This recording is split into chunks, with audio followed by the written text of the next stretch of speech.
Welcome to Movies Recap channel. Today I will show you a 2011 American science fiction thriller film directed by Neil Burger and written by Leslie Dixon. Based on the 2001 novel The Dark Fields by Alan Glynn.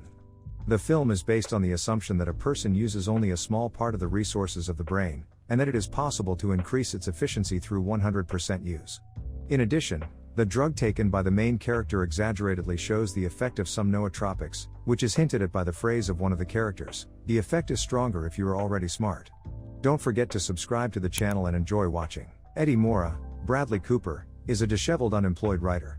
He has a contract to write a book but is more talk than action. He has writer's block. At lunch with his girl Lindy, Abby Cornish, she gives him his keys back and breaks up, frustrated with his lack of career progress while she has recently been promoted to editor. Walking morosely down a New York street, he bumps into his ex-brother-in-law, Vernon, Johnny Whitworth, whom he hasn't seen for 9 years. Vernon is friendly and invites Eddie for a drink. They talk about Melissa, Eddie's first ex, who is living upstate. Eddie confesses he is behind schedule on the book. Vern, currently consulting with a pharmaceutical company, passes Eddie a new brain drug set for market release next year. Vern has to go but leaves his business card. Eddie takes the translucent pill on his way home. In the stairwell he bumps into the landlord's wife, where she rails him about late rent and lack of career. The drug begins to take effect, and Eddie notices things with clarity. He starts talking to the woman confidently about legal studies and, a short time later, they write her law school paper together then have sex. Back in his slovenly apartment, Eddie notices the mess and quickly cleans up. He then gets on his laptop and starts writing. The words fly. The next morning he is back to normal but he has several hundred pages of his book printed out. He takes them to his editor, who eyes them warily. At his apartment, he checks his voicemail. The editor is anxious to talk. She has read 40 pages and is impressed. Eddie goes to visit Vernon. Vern's face is bloodied but won't say what happened, but he explains the drug is called NZT48 and asks Eddie to pick up his dry cleaning and some food. For another pill, Eddie will do anything. On return, the door is ajar, Vern is on the sofa, dead, and the apartment ransacked. Eddie, stunned and scared, settles down and calls 911. Waiting for the cops to arrive, he searches for the NZT48 stash and finds a plastic baggie full of the pills inside the oven, along with a wad of cash and an address book. He hides these from the cops, who eventually release him after a short interview. At the police station, he has a telecon with Melissa, his ex-wife, who doesn't want to see him. Back at home he takes another pill and gets a haircut, new clothes and motivation to finish the book in 4 days. He learns piano, cards, fitness, new languages, and talks like a know-it-all about everything to new friends. One of his listeners, stockbroker Kevin Doyle, Darren Goldstein, gives him his business card. Thereafter, Eddie is invited to a jet-set beach party down south. He zooms around with a babe and a Maserati, then shows off by cliff diving from over 100 feet, revealing that a side effect of NZT is to move ever forward, no holding back. He has an epiphany on what to do for the rest of his life but realizes he needs lots of money to do it. He slowly starts day trading but needs more capital quickly. A cafe owner sets him up with a Russian loan shark, Gennady, Andrew Howard. The Russian hands him $100,000 but threatens to skin him alive if he doesn't pay it back. Now Eddie stock trades in earnest and rapidly increases his brokerage account to $2 million. Job offers and reporters call. Kevin Doyle offers a meeting with elite entrepreneur Carl Van Loon.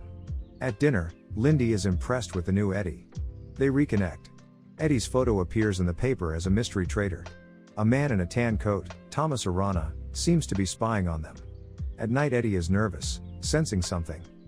Eddie meets corporate raider Carl Van Loon, Robert De Niro, in a restaurant. He jokingly claims medication as his secret then expounds on his knowledge and hints at a formula based on mass psychology. In a limo Carl tests Eddie by asking him to review a file of different companies. Eddie gleans there is a major merger in the works. Carl dropped off Eddie in Chinatown and invites him the next day for another meeting. Walking, Eddie loses track of time, an emerging side effect of NZT. Among disjointed events, he recalls Bruce Lee movies to help him battle a gang of muggers in a subway station. He then ends up in a bar and meets new friends and shags a blonde woman. 18 hours later he finds himself back to normal, limping but without memory of recent events. His can of NZT48 is nearly empty and he can't decipher the corporate files anymore. He calls to beg off the meeting with Carl but Kevin convinces him to attend. Carl asks him about Hank Atwood, a corporate rival who came from nowhere to prominence 2 years ago, but on the TV Eddie notices a news item about the murder of a blonde woman in a hotel the previous day. He excuses himself and vomits outside, fearing he may have killed the girl during his blackout. Fearful of NZT's side effects before taking another pill, Eddie tries to find Vernon's other clients to understand more, but each phone call is a dead end, with users either dead or hospitalized. The next call he makes coincidentally rings the phone of the tan coat tough guy sitting on the other side of a parquet. Eddie realizes the connection first and makes an escape. He meets his ex-wife Melissa, Anna Friel, in a cafe. She is a strung-out junkie who admits she took NZT, too, but stopped taking it when she realized no one could operate at that level of mental activity without bad consequences, then found out from Vernon that other users had died. Now off of it for 2 years, she cannot concentrate for more than 10 minutes and her life is a mess. She urges him to taper off slowly as cold turkey kills. She walks away with a pronounced limp. Russian loan shark Gennady finds Eddie and demands his money. In rousting Eddie, he spots a dropped NZT pill and takes it. He feels good and, after getting his $100,000 back, lets Eddie go. Eddie, sick and bedraggled, staggers into Lindy's office. He tells her everything, admits he needs the drugs, and admits hiding his main stash in her house. Leaving Eddie collapsed on the floor of her office, she recovers the plastic bag herself, but in the taxi coming back, the man in the tan coat from the parquet attacks. He viciously kills 2 bystanders that try to help her as she runs off and hides in Central Park. She phones Eddie, who encourages her to take one of the pills. Under its influence, Lindy escapes by using Ice Skating Girl as a weapon, gashing the face of the tan coat man. Eddie and Lindy sleep together, but in the morning she dresses and is somber. She wants nothing more to do with NZT. Eddie says he needs more time with it to set things up. Lindy leaves him. Once again Gennady meets Eddie, this time wanting more pills. Afterwards, Eddie hires 2 bodyguards.